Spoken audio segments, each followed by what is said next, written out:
This is not planned. I think it's supposed to be like first. We're just dragging the viewers along. I want to hear this camp story.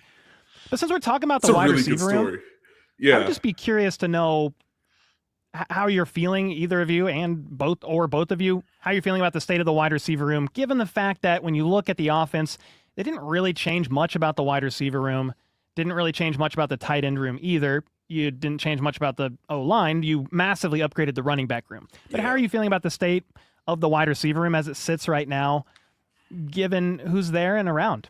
Let me scare everyone so that Mitch can save all of us. Okay. I think he cracked his knuckles leading into this, FYI. So buckle up. I think Tyquan Thornton can have a very good season. I have made the argument so much that he should have been playing more often, that he was a legitimate threat, that they really found something between him and Mahomes as like a secondary deep option to the primary deep guy, which was supposed to be Xavier Worthy.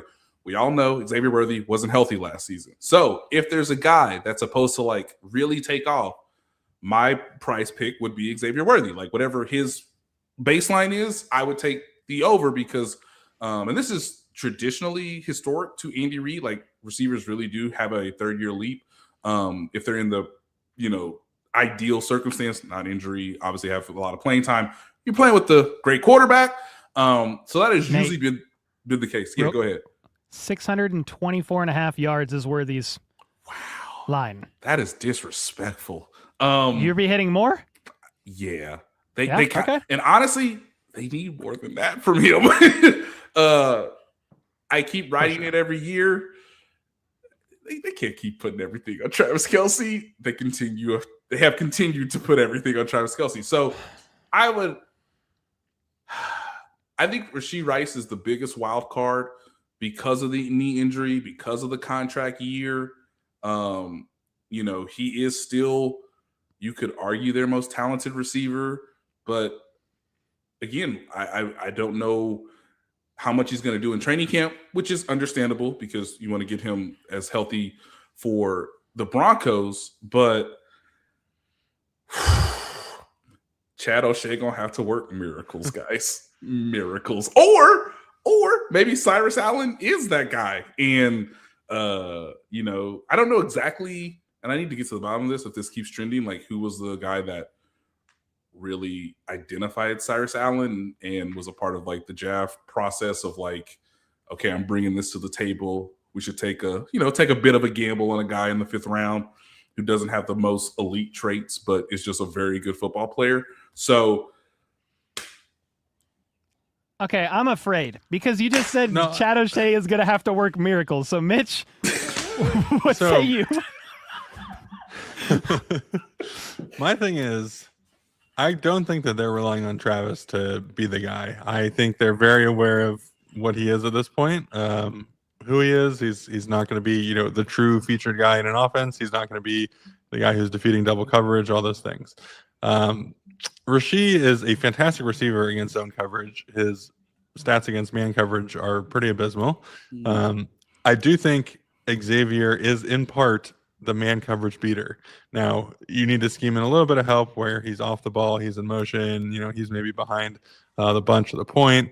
Yep. We saw that clip of the cover 0 play where he shakes the guy at the line and just burns him. Like, that's what he's there for. Man coverage, he shakes, he gets loose. He should have the speed to defeat you. Thornton, I think, is an upgrade over Hollywood Brown. Even if we don't believe, with a larger volume that the stats will still look as good. I think overall it was clear that he and Pat had a great on-field relationship, and he would go get the ball in a way that the other receivers didn't get the ball, which is how I'll leave that. And no, you can say he was their best contested catch receiver last year. Oh, and he was by far. He was on the field. He's on the field 33% of the time. So that's always been the thing with Tyreek. That's been by far the most underrated part of his game. Route running is number 2, but the contested catch ability and his ability to go up and get the ball, incredibly underrated. And we just haven't seen that from Xavier. Now, I know there's, again, the clip either from today or yesterday where he's up along the sideline and kind of like fades out of bounds. I don't know receiver play enough. That's kind of a weird, the video from the stands. Can't see all the angles. You can't see the angle. Could it be catchable in bounds? Right. But he has shown that he's not going to be as aggressive at the catch point. And so I feel good enough about this team in zone coverage. Travis doesn't run normal routes, so in zone, he will find the open space. Pat will find him. Rashee's great in zone coverage. X needs to stay healthy, and Taekwon, needs to be on the field more because he has got a good relationship with Pat. And those are your two, I think, man coverage beaters. And that's what happened last year when the third play of the game, Xavier gets exploded by Travis. When Trav kind of runs the wrong route there, his shoulder was hurt, and I think at some point he hurt a lower extremity, whether it was I think it was his right ankle. So think about it. He was looked messed up on both sides. Well, so that's my thing is everyone said like, oh, we had the shoulder injury, all that stuff. I'm like, he had a lower body injury and he's supposed to be fast and explosive, and he was not that last year. So like, 5'10", 170 with a bum ankle doesn't play in the NFL. Like, that's not great. That plays when you're running 4.2. So if he can stay somewhat healthy, which again I know is a knock on him, he's slight framed, and is he going to stay healthy? All those things. That's your man coverage answer, and I think we saw that in the first game last year too. I think the second play of the game was gadget play for X. The third play was supposed to be a crossing pattern, and it's supposed to kind of Travis picks his guy and he gets free. Like a lot was designed for him in the pass game as kind of a gadget guy, that Tyreek piece to be able to do it all. And that got taken from the entire offense, the third play of the game, because of that injury. And then, further on with the ankle injury to Nate's point. So, I still think there's room for optimism. But there's not that much room for injury. There's not that much room for deterioration of the room. I think once you start getting 5th, 6th, 7th down the depth chart, which again, any receiver room's not going to be that great once you get that far. But we've seen in the past when Pat loses one or two guys that he trusts and more guys get in there and they don't run routes and they don't see football the same way he does. Exact same way, It's a huge issue. He's going to Kelsey. That's what's going to happen. And I think that's where I'm at with it. I feel decent about the top three guys in the wide receiver room, especially with the run game and stuff you could do. But yes, it's the depth. It's if an injury happens, there's just nobody proven. And I'm not saying that's why I'm just kind of hoping whatever hype we're throwing on Cyrus Allen that we've thrown on other guys every year. I don't care. Name a guy. Name Justin Ross. Name anybody. Name anybody. I am hoping the hype is semi-real, maybe not out the gate, but Rice, like Worthy, back half of their rookie year, they start integrating in a bit more, or if injuries hit the room.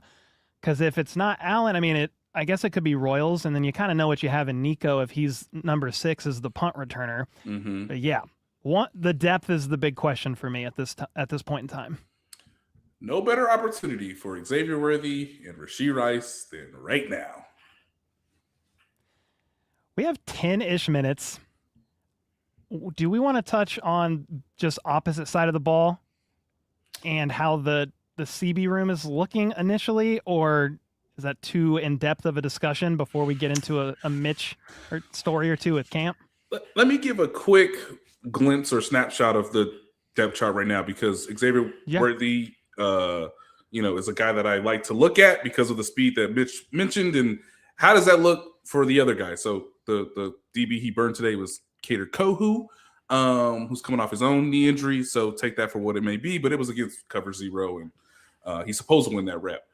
With L'Jarius Sneed not doing team-related stuff or 7-on-7, I think it's by default, really quick, Mansour Delane, the top pick, Noah Williams, who's had a very good 2 days, Christian Roland Wallace is your nickel as of right now, and then I would say the fourth guy is probably, again, by default, Christian Fulton, who did have a really nice back end of last season, like the last 4 or 5 games when he got his knee right. So, wait, brief interlude.